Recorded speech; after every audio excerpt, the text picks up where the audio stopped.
This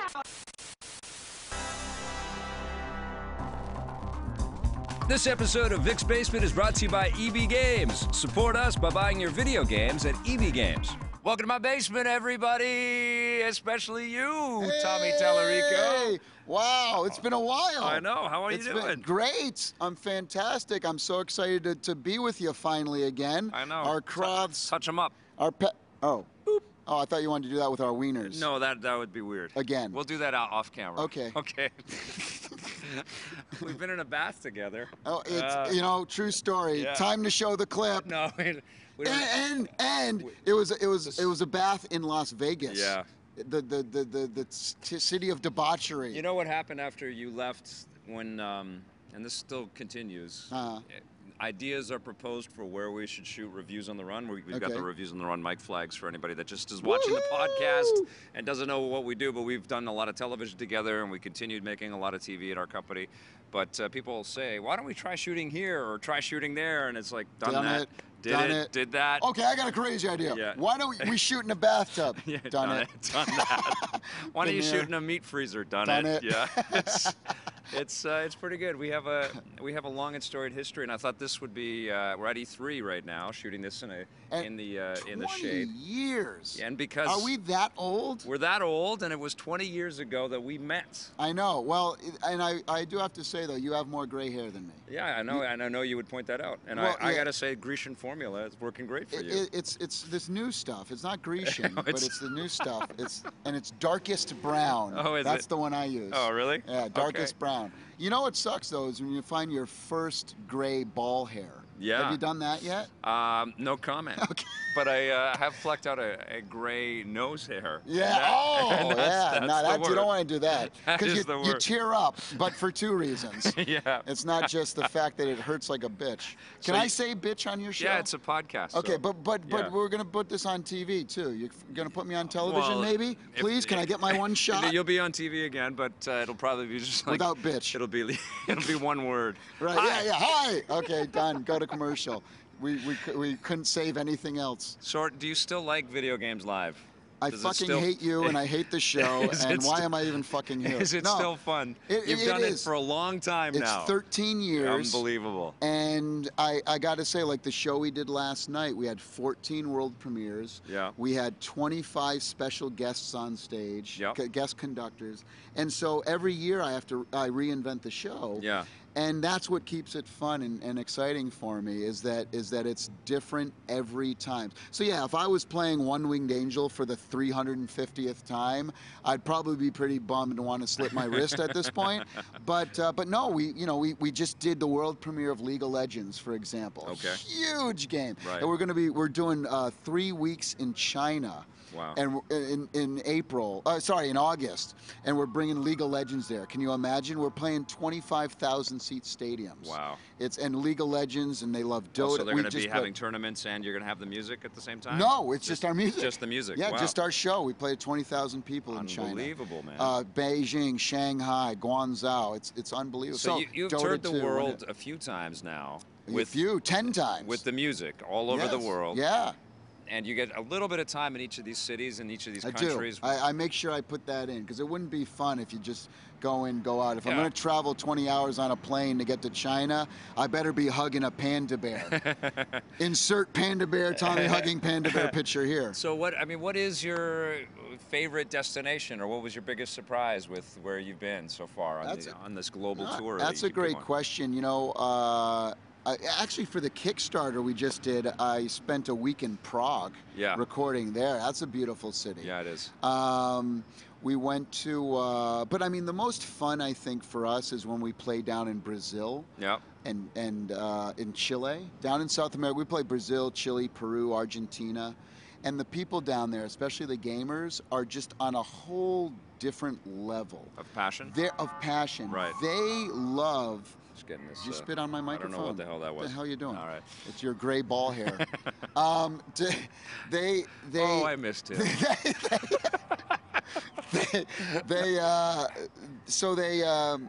it's just a whole different level of passion. Your ride's here. Yeah, thank you. Yeah, I'll be there now. I told you.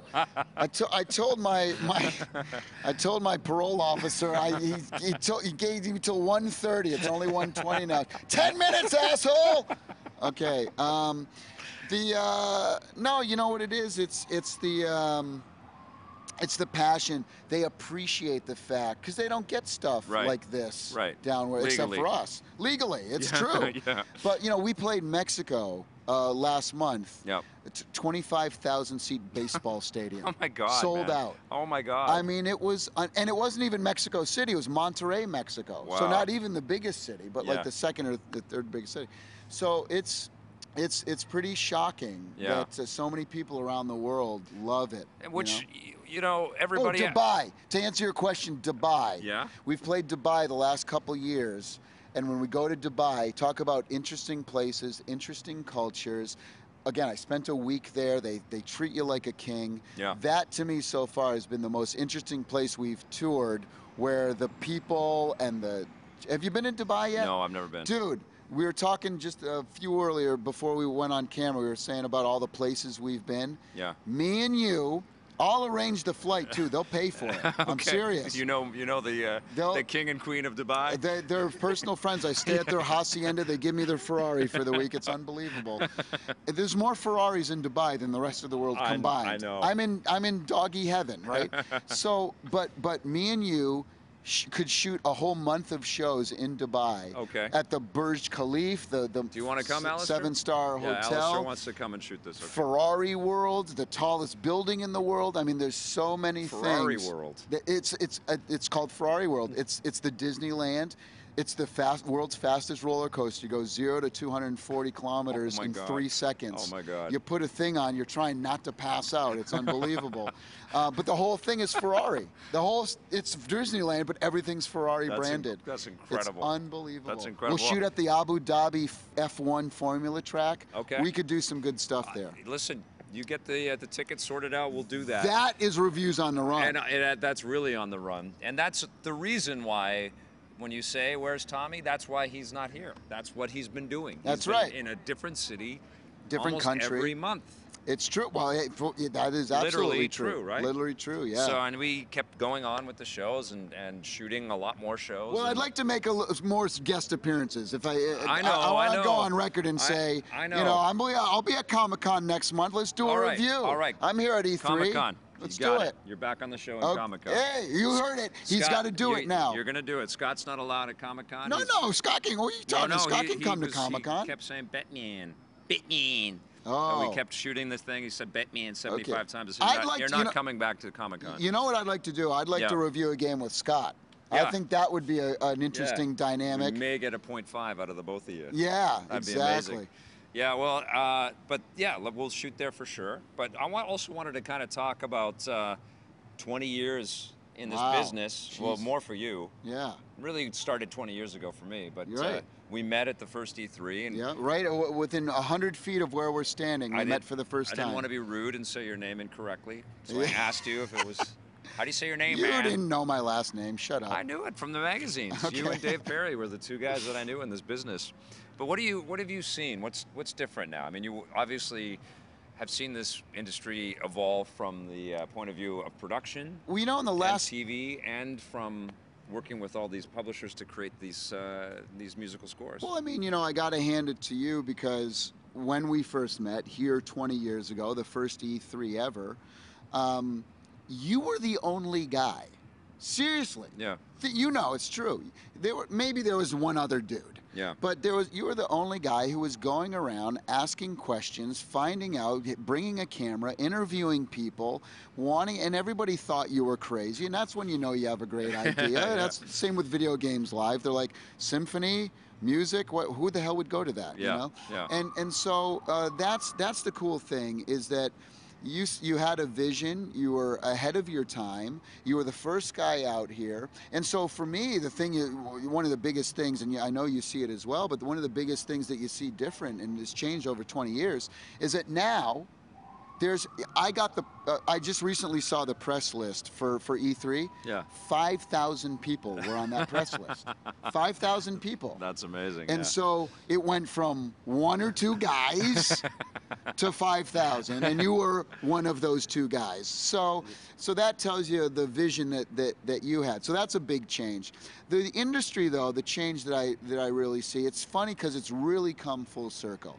Back when we first met each other, even and before that, when I was in doing video games in the early '90s, it was a team of like 5 or 6 people. Yeah. And we made Earthworm Jim, and we made Disney's Aladdin, and we made all these crazy, awesome games. It was 5 or 6 people.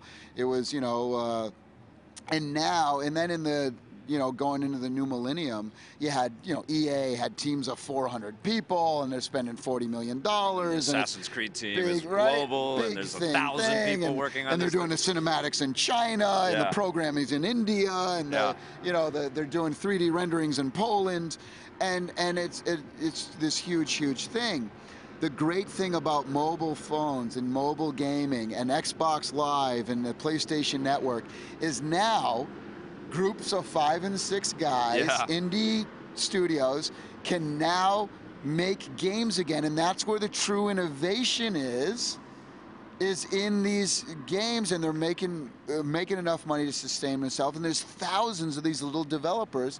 It reminds me of the old days when it was 3 or 4 guys in a garage. That's cool. It has kind of sort of folded in on itself a little bit that way, hasn't it? Totally. But the other side of it is that I think the decisions to spend money are a little bit more focused as well. That's right, because you can't spend $30 million on a game anymore. They don't even have the parties like they used to have. Remember the Sony parties were the best parties ever? Don't you miss those days? I mean, who's playing tonight? Well, we got the Foo Fighters and Michael Jackson. Oh, really? For free?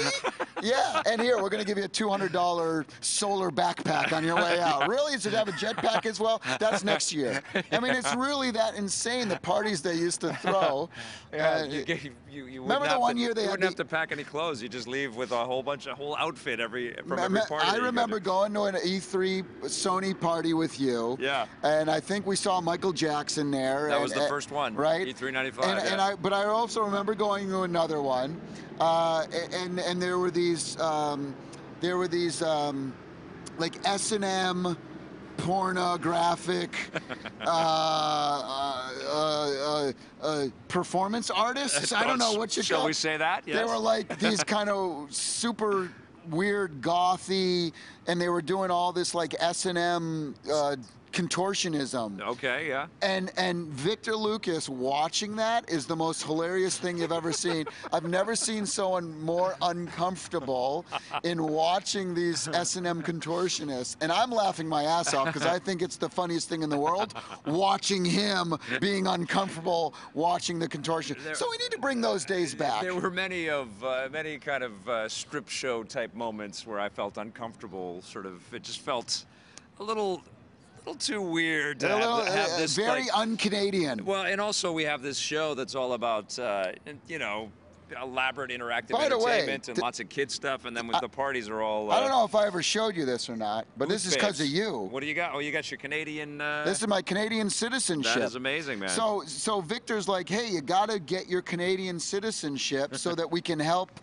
so you can be in the show more, and that we can get tax breaks. I don't know why the hell you do it, and then I leave the show. So I got this for it, but so well, hopefully you are I can. Half Canadian, so it's I good am that half you Canadian, got it. and good that you got it. Now, can you believe that there aren't lots of shows? We were the first, and we're still the first, like, kind of alone out there. Is Jeff Keighley still doing his show? Yeah, Jeff is still doing his show. Jeff's still doing his thing. Absolutely. I saw him on stage the other day at the Nokia doing some Smash Brothers Jeff is doing all kinds of shows. That's his shtick now. Right, right. Which is crazy to see. And Game Trailers just got bought. They did just got bought. And they got rid of Daniel. This week, I know. How mean is that? I know, it's crazy, and it's really unfortunate timing, and my heart goes out to everybody at Game Trailers that's been affected. It's a crazy time. And that's the other side of what's been going on with this business too. Not just in the media side, but in the development side. You've seen so many teams. You've probably worked with guys. Oh yeah.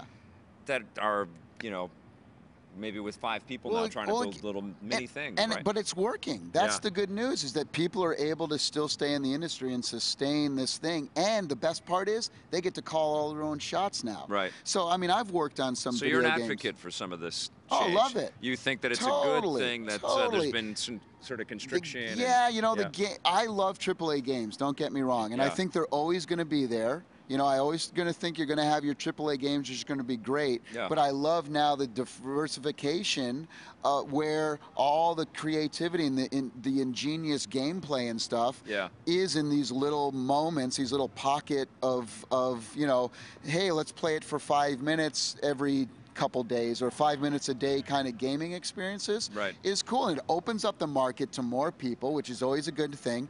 The gaming industry in the 2000s, early 2000s and stuff, it started to get too exclusive.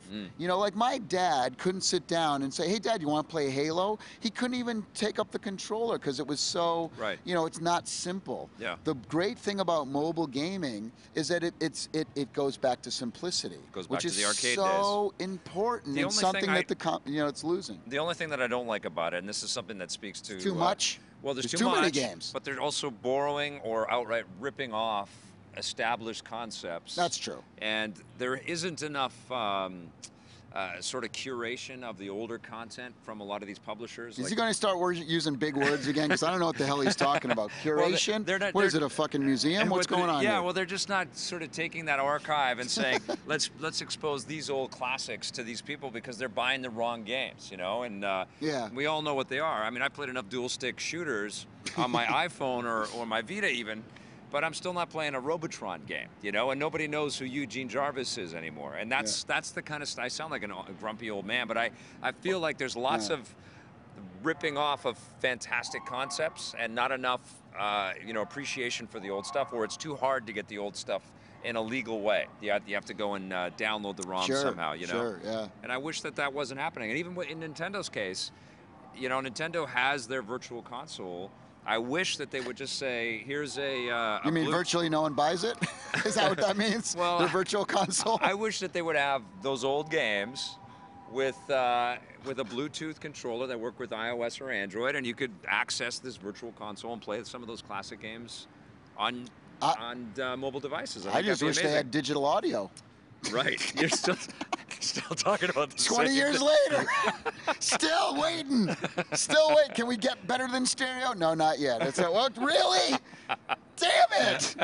20 years later. I think they have more than one footstep sound now. Yeah, 2. And the music in the Nintendo titles has gotten a lot better recently. It's gotten better, but Mario Kart 8 music is pretty damn awesome. But still not on the level of what the Sony and the PC and the Xbox is pushing out. So we still need to get on it. Still need to ride them a little bit. Do you have time to game as much? I guess when we were reviewing everything, you played everything. I mean, obviously, when I was doing the shows, I was way, you know, up to speed on everything a lot more. Now with traveling a lot, it's, you know, I'm on my mobile a lot, but you know, I'm not able to really PC game as much.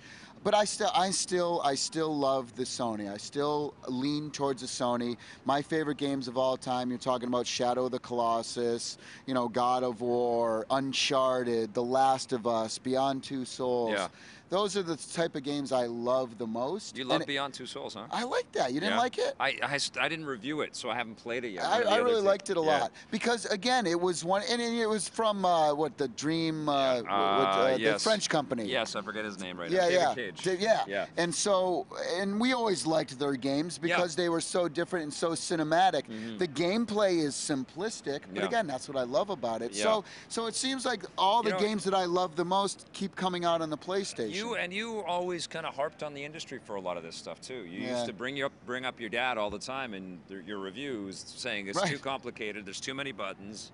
You wanted to kind of make it an easier in. You know, when I did, we just played a big show, Video Games Live, last night here at E3 at the Nokia Theater. How'd that go? And it was unbelievable. It's great. One of the biggest shows in terms of logistics that we ever did. 120 musicians on stage, 25 special guests.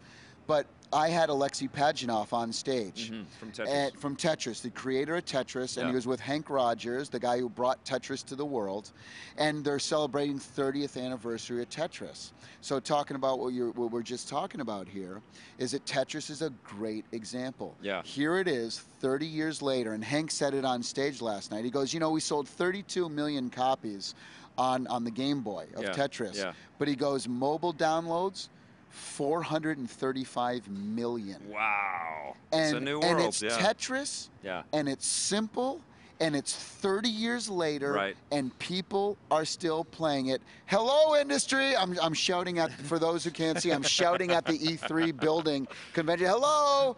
Get the freaking picture, idiots. Yeah, but they are, and they are simplifying a lot of stuff, and they're paying attention to League of Legends, and they're paying attention to Dota 2, and you know, those are actually relatively complicated, but it's easy to get into. I was going to say, that's your example for simplicity is League of Legends? It's either simplicity or it's free to jump in, which are the two. I mean, basically, what the business has to do as it matures, and it's learning that through all of these examples, is make it easier to get people to play. Well, one way or the other. You know, it's a great example of that is Blizzard Entertainment, which has always been a monthly subscription. They came out with Hearthstone, right? Free game, but they're still making tons of money, I know what they're making, and I can't say it, but it's disgusting.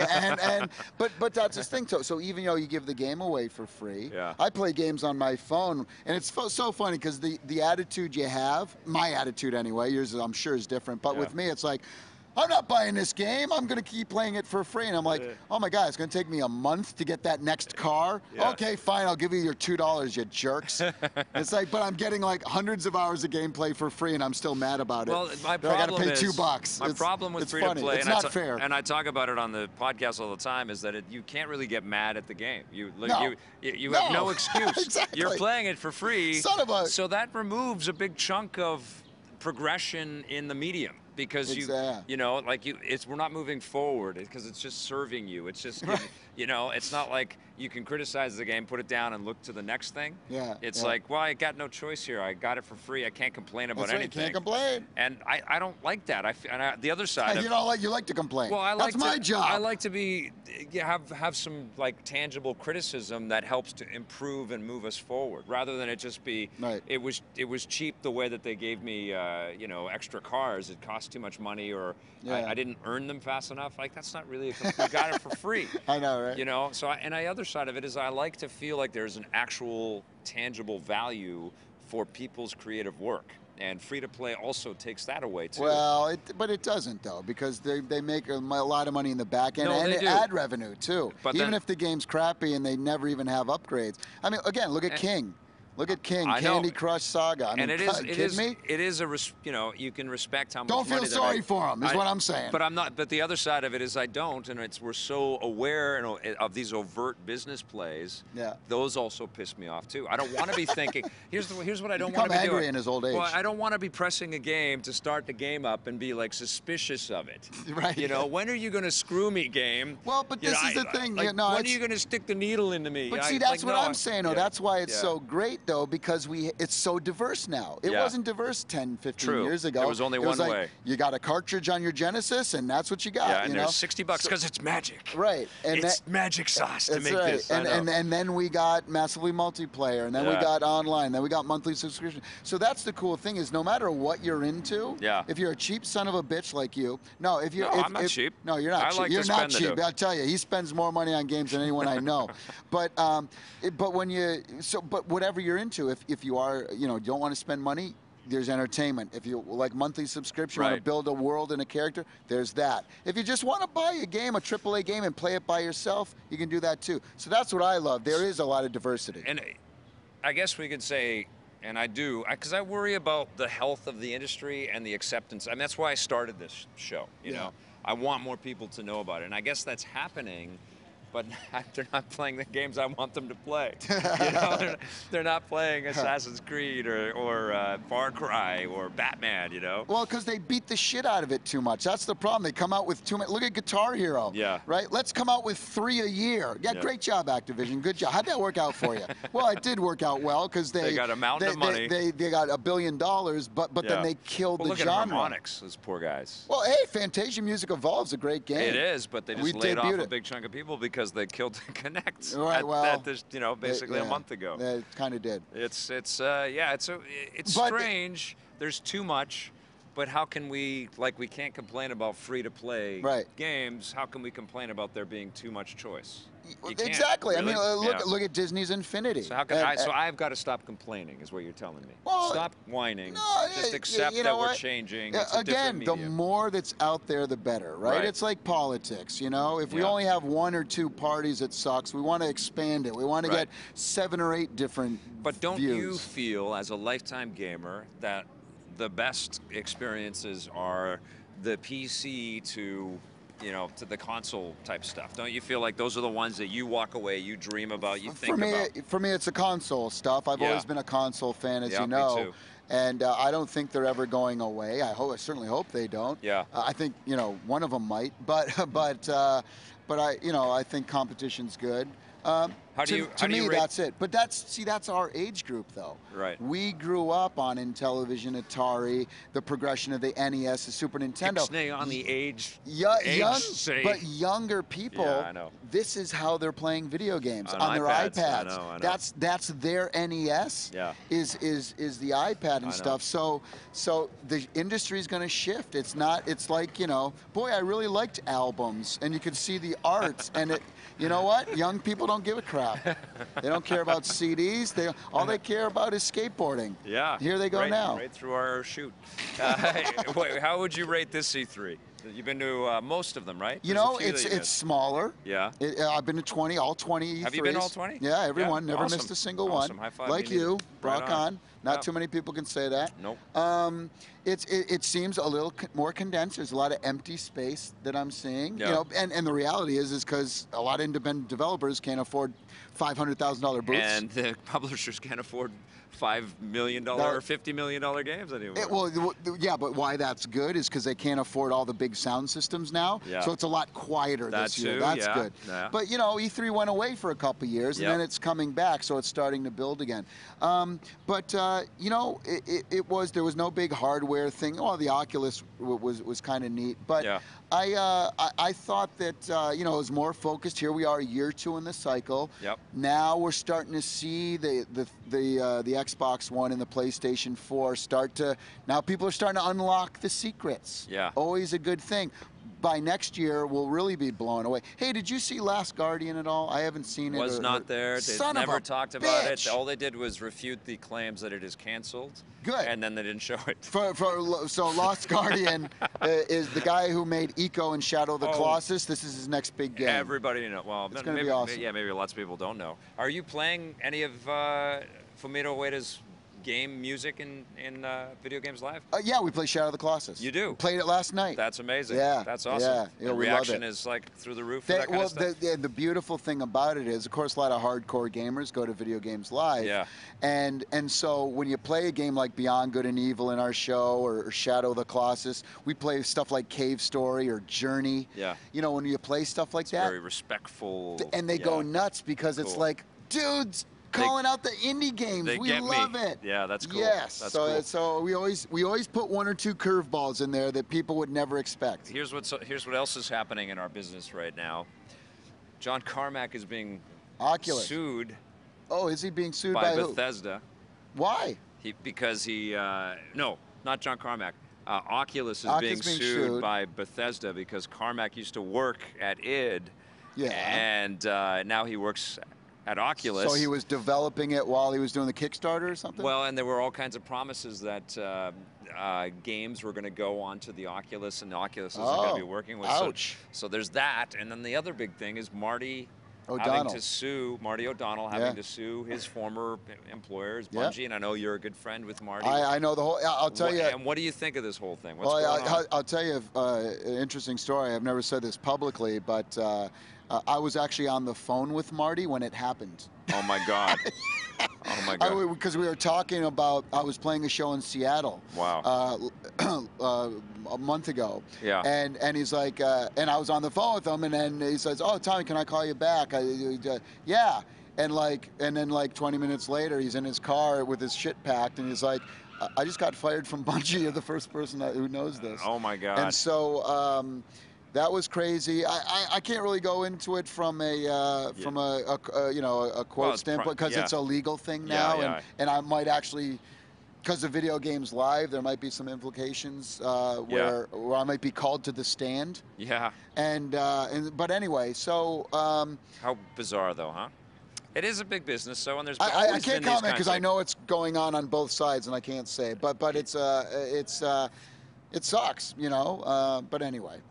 What are you going to do? It's a maturing business, and there's always these kinds of things along the way. It's a big money business, and when there's big money involved, it's you're going to have the attorneys get involved. Now, one of our mutual friends, he's your best friend, right? Dave Perry? Yeah. Yeah. He cashed in. Well, he did. He cashed in, but PlayStation Now is his baby. It's his thing. This is the dream he had. He helped to create the PlayStation 4. He was telling me about streaming video games. Like 7 years ago, maybe 5 years ago. Now it's like 12 years ago. Was it 12 years ago? The Cloud. When he was at Shiny, still running Shiny. Yeah. He was saying, pretty soon. Did you ever get that on film? That'd be a good clip to take out of I probably do. And you should get that out of the archives. That's something I want to do with all of the archives. I want to get an archivist for all of our material. Everybody always asks me on Twitter, come out with the old reviews on DVD of Electric Playground. That's one of the things that we're talking. What you're doing with the website, right? Yeah, with EPN.TV, and also with our partnership with Twitch, as we want to dive into all of that old stuff. I mean, that's it, right? We've been documenting this business for longer than anybody, but it's amazing to see these huge changes and transitions, and I'm so proud of him. He's honestly, PlayStation Now, and I asked this to the Sony rep that I was talking to, is it PlayStation 5? Do we need a console anymore? Can we not just stream this stuff? Well, and that's the thing. I mean, like I said, he is my best friend, so I'm a little biased. But seriously, though, I mean, the guy is a visionary. Yeah, he is. He's super amazingly smart, but he has a really amazing pulse on what people want. Yeah. That's that's his greatest asset. Yeah. Is that he can figure out, when we have conversations, just we'll talk about anything. If we go to see a movie together, we're like, they could have done that so much better if they would have done this and that. That's our conversations a lot of the time. And so he just knows what people want, and it's amazing. What happened to Spider-Man games? They used to be good, and now Batman's better. They're way better. What happened? What the hell happened? And did you take them with you? No. Did you leave the show and then they started sucking? And I'll tell you what happened. I'll tell you what happened. Okay. All these game companies got sick of you tearing them up. They're like, Tommy, he always tears up games. But when Victor Lucas starts tearing us up, we better get our shit together, because there's something seriously wrong. And so they took your advice and they said, we got to start making better Batman games when Victor Lucas is giving us bad scores, because that barely ever happens. And I did give some bad scores. You Remember did. we reviewed You were that, mad. That Batman Beyond game that Ubisoft made, or no, whatever it was. Beyond. That was a good one, wasn't it? No, there was a PlayStation Batman Beyond game. I remember the one, punishing. They're going Batman. What was it called? Oh, the Chemco game. That was we couldn't even control the characters. I knew it was going to be garbage because it had Chemco on it. Yeah. But it looked cool. You give it the benefit of the doubt. It sure looked cool. But they haven't made. Shattered Dimensions was the last really fantastic, amazing Spider-Man game. Yeah, Gerard Marino did the music. The guy who did God of War. Yeah. Yep. No, that was the one that came out before. So I didn't play the new one. Are you saying the new one sucked? It's okay. You liked the movie, though. I did. I liked the movie. You didn't like the movie? I think that. I love Andrew. What's his excellent. name? And I love Emma Gwen Stone. Stacy. I mean, the act. I thought the acting was so much better. Totally. In this one. So let's kill her off and kill the heart of the whole thing. But that's the greatest. I know it's a big story, but they got to make more Spider-Man. Geek out. I'm going to geek out. Yeah. What issue was it? The real issue. 156. No. Amazing Spider-Man 121, the death of Gwen 121. Stacy. Okay, all right. So it was an amazing sequence. That was all great. But when they have these silly CG, rhino suits and that was dumb. And I didn't like the Green Goblin. I don't like the Green Goblin on screen. He's not a good movie character. Yeah. Dr. Octopus is an awesome villain with for the Spider-Man. arms and everything. He's menacing and tragic. Sandman is cool. Shocker was a little awkward, but again, I thought the acting was good, and they have to, I liked it. I liked it. I thought the effects were cool. I love the acting. You know what I want to see with Spider-Man is him just dealing with regular crap that happens in New York. It's fun when they're just rescuing, accident victims and pulling people out of fires. Yeah, well, there's a little bit of that, but they need more of that. I mean, like with the best part of Spider-Man 2, when he has to rescue the subway, and then they all kind of take care of him, and he's all beat up and everything. That was amazing. Yeah, well, they had that scene with the car where the car falls off, and he's telling the kid, "Come on, buddy." That was. And he takes his mask off to show him that, hey, I'm just I'm tearing up now thinking about it. Yeah, that was pretty cool. Did you see the Captain America? Did you see Love X-Men? It all. Can you believe this world? Can you believe that, in cinema screens already this summer, at the same time, Spider-Man, X-Men, and Captain America? X-Men was long. X-Men was brutally long. They got to get a lot of X-Men in that movie. I didn't like X-Men as much as we just saw Maleficent, which I thought was awesome. That was a really cool Angelina movie. Jolie produced that. She was great, man. And boy, kudos out to her. Yeah. That we was don't get enough female leads in these pictures. Spider-Man 2 was my favorite movie of the summer, and Maleficent right behind it. Wow, really? Yeah, I loved Maleficent. You did more than Cap. Captain America was awesome. Yeah. But I'm partial to Spidey. What a glorious nerd age we're in. Well, right? I mean, we've taken over. I mean, we've honestly, taken all the little snot-nosed pukes who were 10 years old when Star Wars came out in 1977. I'm talking about us. Are now in their 40s. We're now having children. Speak for yourself. And, you speak for yourself. Okay. You have children. I don't. I have dogs. We'll stay with the dogs. Those must be painful. Yes. Well, and that's the thing, right? Is that now that we've all grown up in a pop culture world, all this stuff that we grew up on, now we're the ones in charge, spending money on our kids and spending money on ourselves. Yeah. And look, I'm going to call you out. Yeah. You're 46 years old. I'm the same age. We're 1 week apart.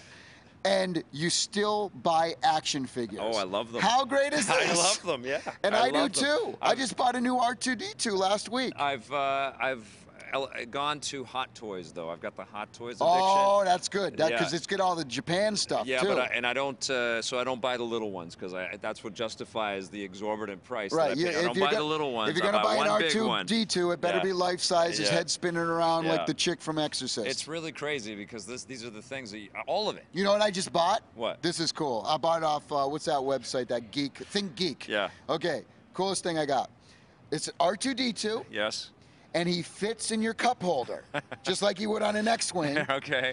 And you plug him in and he's your phone charger. Yeah. And so you plug him into your lighter, and then you can plug multiple USBs in. But it's like R2-D2 on the X-Wing, so his head's spinning and he's making all the noise, and he'll just randomly. Jesus Christ. And while you're driving, you feel like, hey, little buddy. Do you have a Ferrari with an R2-D2 in it?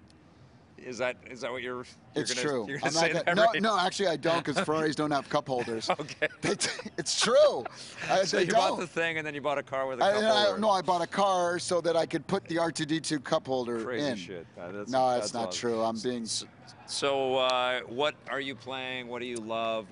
I'm still. What movies? You're gonna laugh at me, but I'm still playing Red Dead Redemption. Yeah. Because I just love that freaking game so much. It's an amazing game. Yeah. I haven't finished Uncharted 3 yet, so I'm still playing that. Very good game. Beyond Two Souls and The Last of Us. Amazing. Those are all the games in my thing.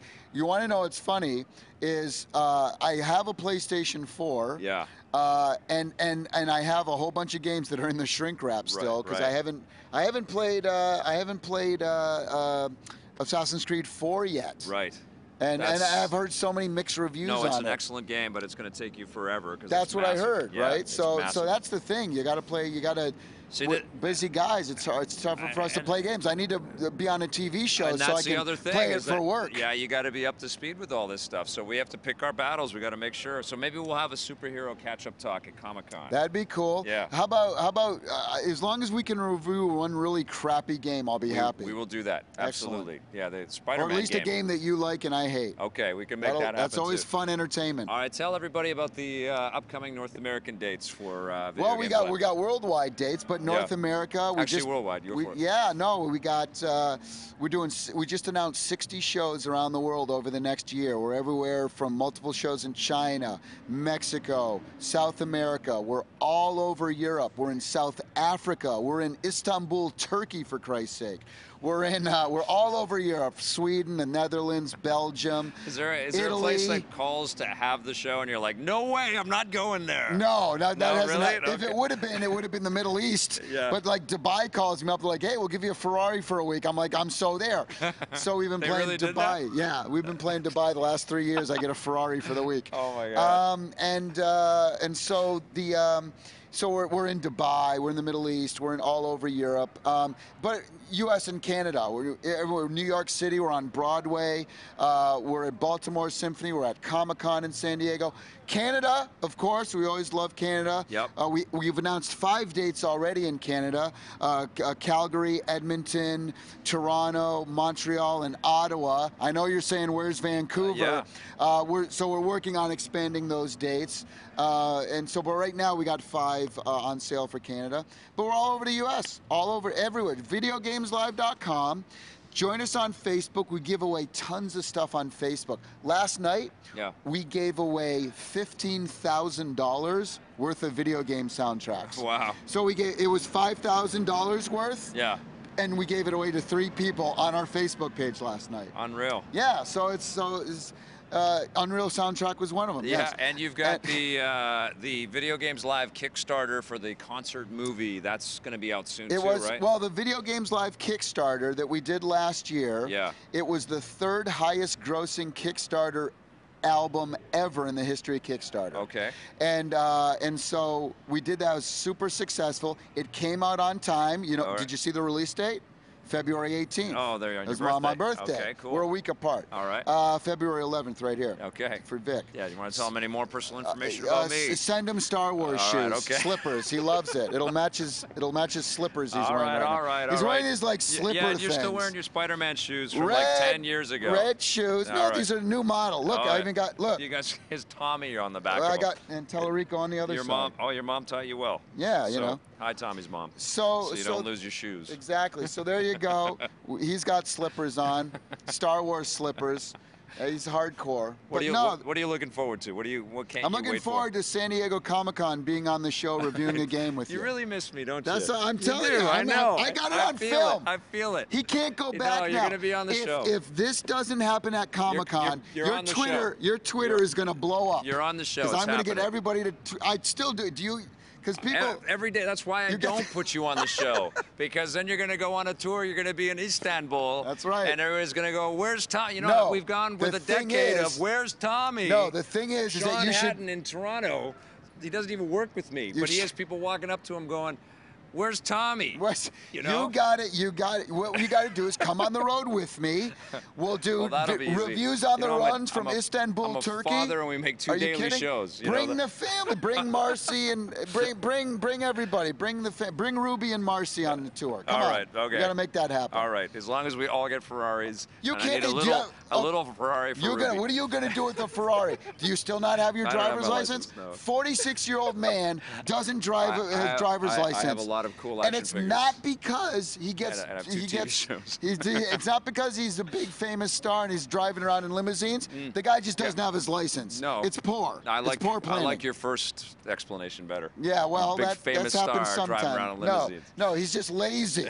He's lazy and he's scared. Yeah, I'm not lazy. What kind of man? Busy. What kind of man can finish playing every car racing game ever in the history of video games, but doesn't have his license? He's got his license. license Hey, in Gran Turismo. Gran Turismo, Yeah. but he doesn't have a license in real life. Yeah, listen, I have games to review. I work for the people. All right. All right? I'm Sounds very, good. very responsible Still giving person. 10s out as every game in existence, I'm sure. All right. Sure missed you. Yeah. It was great having you on Fun the show. stuff. It's like I feel like I went back in time for 20 minutes here. All right, buddy. It was awesome, good. man. It was good to have you. All right. And I'll see you in July. See you in July at Comic-Con. You will. Can't wait for the abuse. Awesome. Right on.